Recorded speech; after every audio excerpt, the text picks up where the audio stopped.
Hello विद्यार्थियों, आज के इस टॉपिक में हम भारतीय राष्ट्रपति के निर्वाचन से संबंधित प्रक्रिया का अध्ययन करेंगे।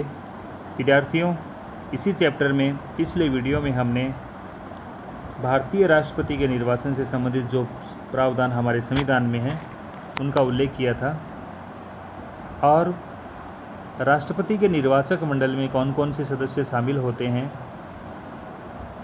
राष्ट्रपति पद पर निर्वाचित होने के लिए न्यूनतम मतों का कोटा क्या है और राष्ट्रपति पर महाभियोग की प्रक्रिया किस प्रकार लगाई जाती है, इसका हमने विस्तार से अध्ययन किया था। विद्यार्थियों, आज के इस वीडियो में राष्ट्रपति निर्वाचन से संबंधित प्रक्रिया के टॉपिक में हम अध्ययन करेंगे कि राष्ट्रपति निर्वाचित होने के लिए कौन कौन सी योग्यताएं आवश्यक हैं और राष्ट्रपति निर्वाचन प्रक्रिया में विधानसभा के किसी राज्य के विधानसभा के निर्वाचित सदस्य का मतभार किस प्रकार निकाला जाता है और संसद के प्रत्येक निर्वाचित सदस्य का मतभार किस प्रकार ज्ञात किया जाता है, विजयी होने के लिए मतों का नियतांश क्या होता है और राष्ट्रपति के विशेष अधिकार कौन कौन से होते हैं। तो आइए इस टॉपिक का अध्ययन करते हैं।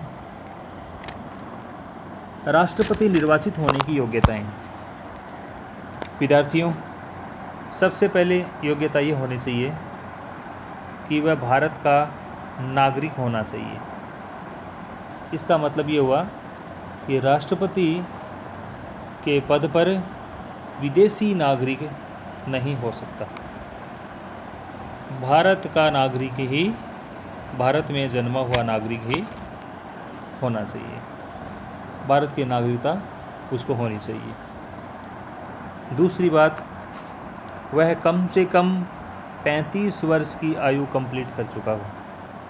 इसका मतलब ये है कि 35 वर्ष से कम आयु का व्यक्ति राष्ट्रपति पद का उम्मीदवार नहीं हो सकता। तीसरी बात यह है कि लोकसभा सदस्य निर्वाचित होने की योग्यता रखता हो। इसका अर्थ यह है कि जो व्यक्ति राष्ट्रपति पद के लिए उम्मीदवार बनने जा रहा है उसके पास लोकसभा का सदस्य निर्वाचित होने की जो योग्यताएं होती हैं वो होनी चाहिए। चौथी योग्यता यह है कि जो व्यक्ति राष्ट्रपति पद का उम्मीदवार है और निर्वाचक मंडल में से उसके लिए 50 प्रस्तावक होने चाहिए। अर्थात 50 ये प्रस्तावित करते हों कि हाँ, हम इस उम्मीदवार के लिए समर्थन करते हैं और स्वीकृति देते हैं। 50 अनुमोदक होने चाहिए। 50 प्रस्तावित करने वाले और 50 अनुमोदक होने चाहिए, तभी वह राष्ट्रपति पद का उम्मीदवार बन सकता है, अर्थात चुनाव में खड़ा हो सकता है। अगली योग्यता है कि वह किसी भी लाभ के पद पर नहीं होना चाहिए। लाभ के पद का मतलब है कि वो व्यक्ति किसी भी सरकारी पद पर या अन्य लाभ के पद पर नहीं होना चाहिए और सरकार के खजाने से उसको वेतन नहीं मिलता हो। तो विद्यार्थियों, राष्ट्रपति निर्वाचन से संबंधित प्रक्रिया के बारे में हम अध्ययन करते हैं। राष्ट्रपति निर्वाचन के लिए जो निर्वाचक मंडल होता है, जिसके बारे में हमने पिछले वीडियो में पढ़ा है कि निर्वाचक मंडल संसद के निर्वाचित सदस्य और राज्यों की विधानसभाओं के निर्वाचित सदस्य राष्ट्रपति के चुनाव में भाग लेते हैं। तो ये जो निर्वाचक मंडल है उसमें ये ध्यान रखा गया है कि जनसंख्या का निकटतम संभव समान प्रतिनिधित्व होना चाहिए। अर्थात किसी राज्य की विधानसभा के जितने भी सदस्य हैं उनका वोटों का जो मत भार है वो समान होना चाहिए।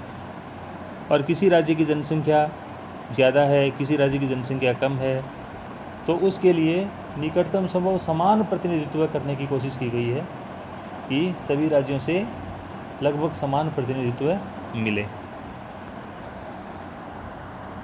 अगली बात यह है कि समस्त विधानसभा सदस्यों द्वारा देय मतों में समानता होनी चाहिए।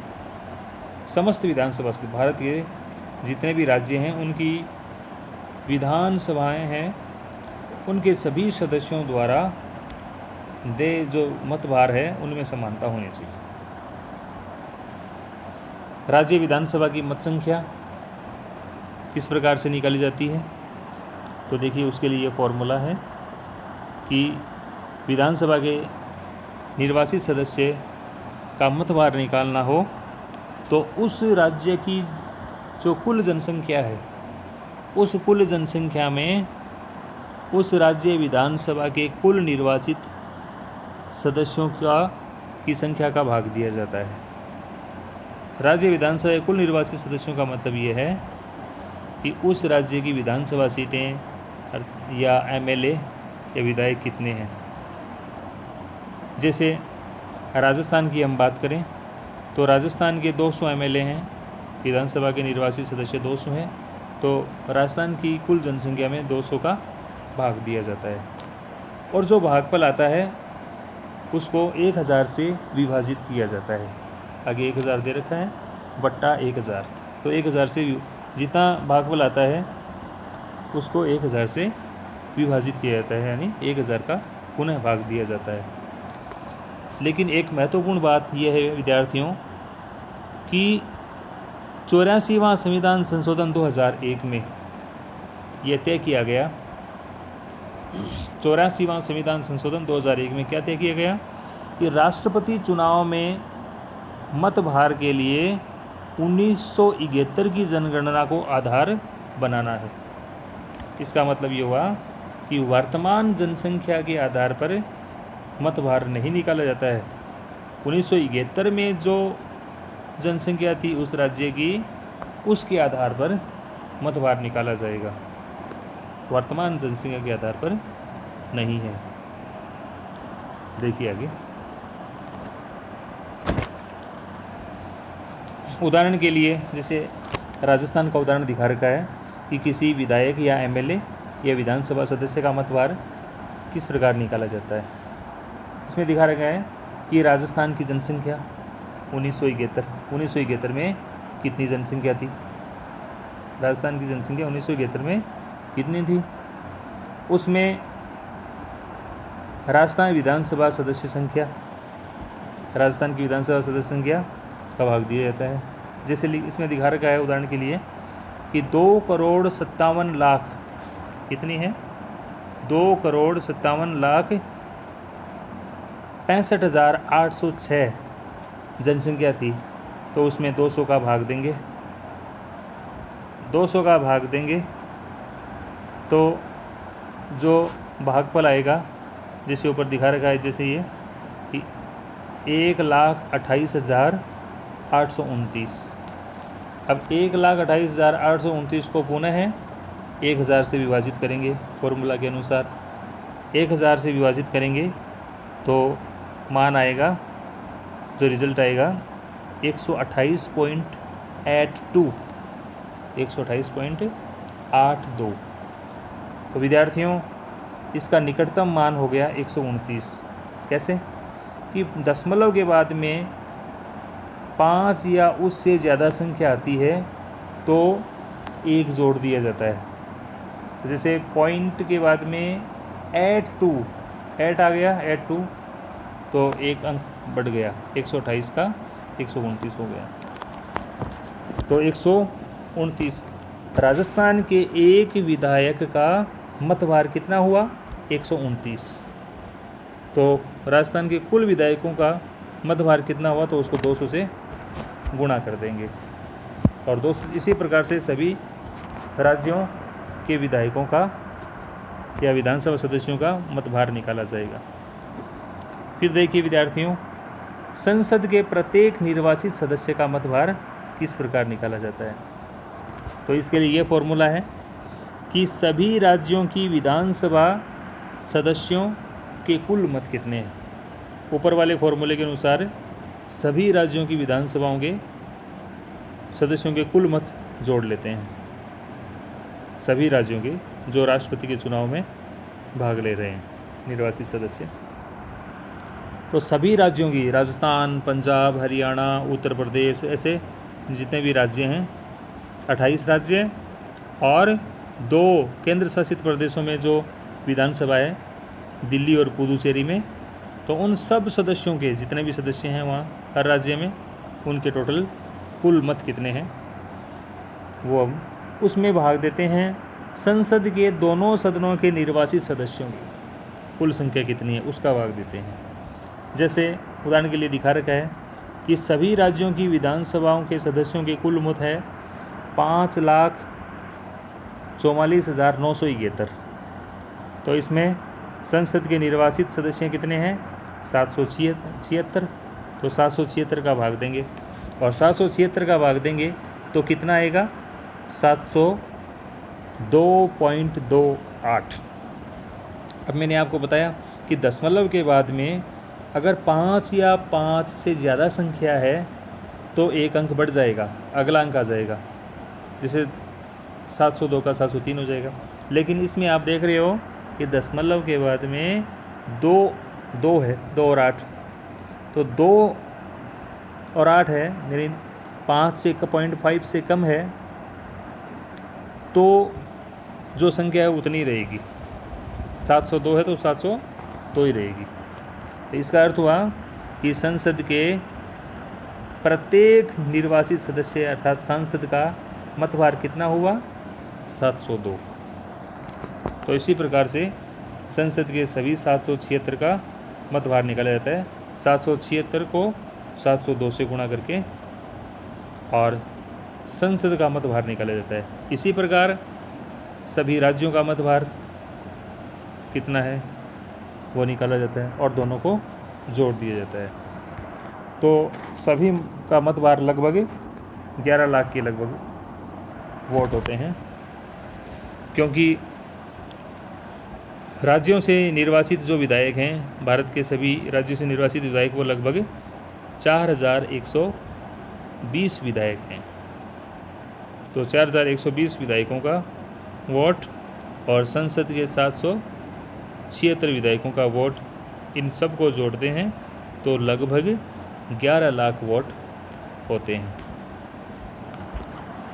हमने पिछले वीडियो में पढ़ा है कि राष्ट्रपति पद पर विजयी होने के लिए मतों का नियतांश, जिसको न्यूनतम कोटा भी कहते हैं, वो क्या होता है। न्यूनतम कोटा होता है कि डाले गए वैध मतों की कुल संख्या बटा निर्वाचित किए जाने वाले सदस्यों की संख्या +1 और इनके भागफल में 1 जोड़ दिया जाता है आगे। इसका मतलब क्या हुआ कि राष्ट्रपति के चुनाव में जो वोट डाले गए हैं, जो सही वोट डाले गए हैं, वैध मत, जो खराब वोट नहीं है, जो सही वोट हैं, वैध मत हैं, उनमें भाग दिया जाता है। किसका दिया जाता है, निर्वाचित किए जाने वाले सदस्यों की संख्या। तो निर्वाचित कितने किए जाने हैं, राष्ट्रपति के लिए तो एक ही होगा, क्योंकि एक राष्ट्रपति का चुनाव हो रहा है, तो निर्वाचित किए जाने वाले सदस्यों की संख्या कितनी होगी, 1। और तो 1 + 1 कितना हुआ नीचे, 2। तो 2 का भाग देंगे वैध मतों की संख्या में, इसका मतलब है वैध मतों का आधा, तो आधा हो गया, और उसमें 1 और जोड़ दो। इसका मतलब है कि वैध मतों की संख्या का आधा, आधे से 1 अधिक। न्यूनतम कोटा, किसी व्यक्ति को राष्ट्रपति पद पर निर्वाचित होने के लिए कितना न्यूनतम कोटा चाहिए, डाले गए वैध मतों का आधे से 1 अधिक। विशेषाधिकार क्या है, राष्ट्रपति के लिए कौन कौन से विशेषाधिकार हैं। कई बार ये प्रश्न पूछते हैं परीक्षा में कि राष्ट्रपति के 2 विशेषाधिकार बताइए।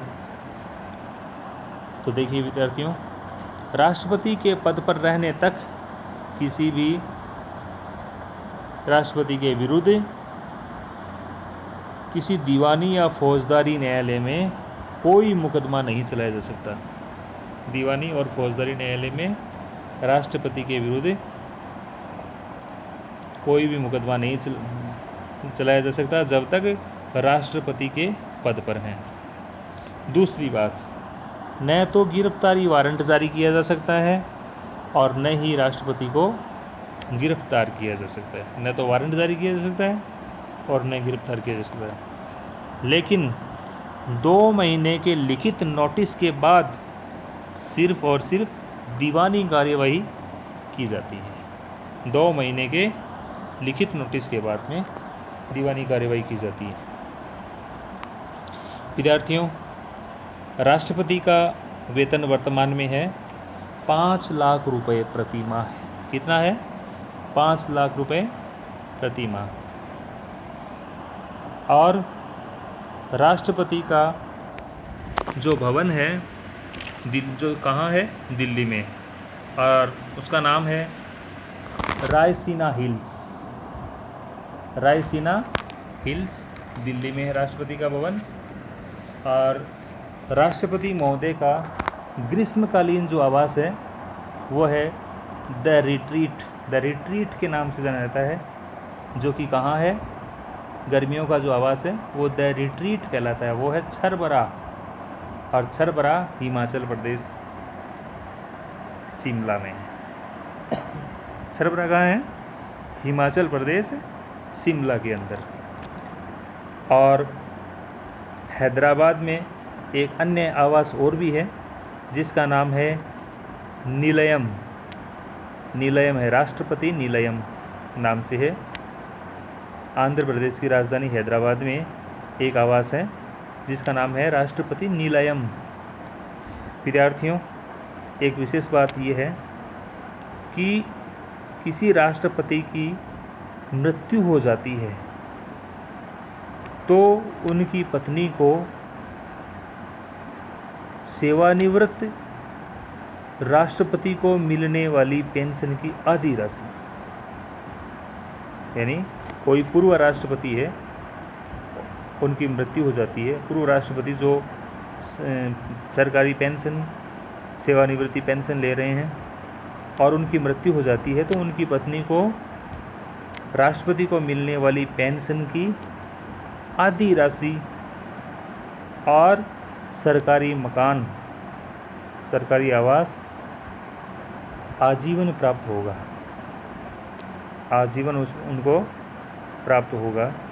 आधी पेंशन, राष्ट्रपति को मिलने वाली पेंशन से आधी पेंशन, और सरकारी आवास उनकी पत्नी को आजीवन, जब तक वो जीवित रहेंगी, मिलता रहेगा।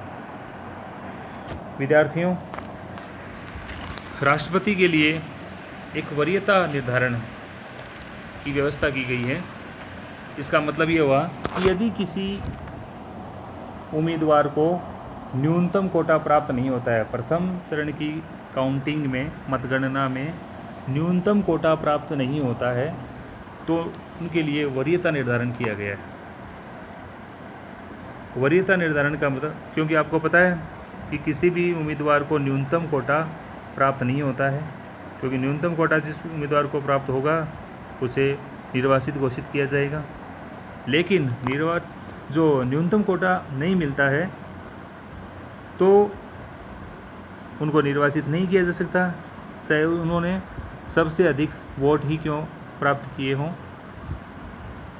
तो इसका मतलब हुआ कि हर मतदाता को, जो भी निर्वाचक मंडल के सदस्य हैं जो वोट देते हैं, उनको वरीयता मत देने का अधिकार होता है।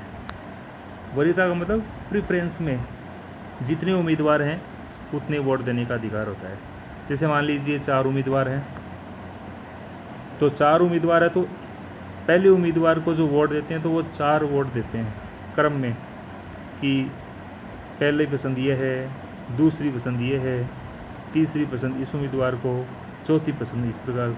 तो 4 वोट देते हैं वरीयता में, प्रेफरेंस में, कि पहला इस उम्मीदवार को और दूसरा इसको, तीसरा क्रम में इसको, चौथा इसको। इस प्रकार से वरीयता दी जाती है। उसको पसंद से वरीयता निर्धारित करने का निर्वाचक मंडल के सदस्य को निर्धारित करने का अधिकार भी होता है। अब मान लीजिए प्रथम चरण की काउंटिंग में, प्रथम वरीयता की जो काउंटिंग है उसमें किसी भी उम्मीदवार को न्यूनतम कोटा नहीं मिलता है। तो न्यूनतम कोटा नहीं मिलता है तो फिर दूसरी वरीयता की मतगणना होती है। दूसरी वरीयता का मतलब क्या हुआ, अब दूसरी पसंद किसी सदस्य ने जो वोट दिया है उसकी दूसरी पसंद क्या है उसके आधार पर। इसके लिए मान लीजिए अब जो दूसरा चरण शुरू होगा तो जिस व्यक्ति ने सबसे कम वोट प्राप्त किए हैं, प्रथम चरण में सबसे कम वोट प्राप्त किए हैं जिस उम्मीदवार ने, उसको द्वितीय चरण में हटा दिया जाता है और उसके जो वोट हैं द्वितीय वरीयता के, दूसरी पसंद के जो वोट हैं वो बाकी के जो बचे हुए हैं उन शेष उम्मीदवारों में बांट दिए जाते हैं, विभाजित कर दिए जाते हैं, हस्तांतरित किए जाते हैं। और यह प्रक्रिया उस समय तक चलती रहती है जब तक किसी उम्मीदवार को मतों का न्यूनतम कोटा नहीं प्राप्त होता है। तो इस प्रकार से राष्ट्रपति की निर्वाचन की प्रक्रिया संपन्न होती है। तो विद्यार्थियों, इस वीडियो का इस टॉपिक का अच्छी तरह से अध्ययन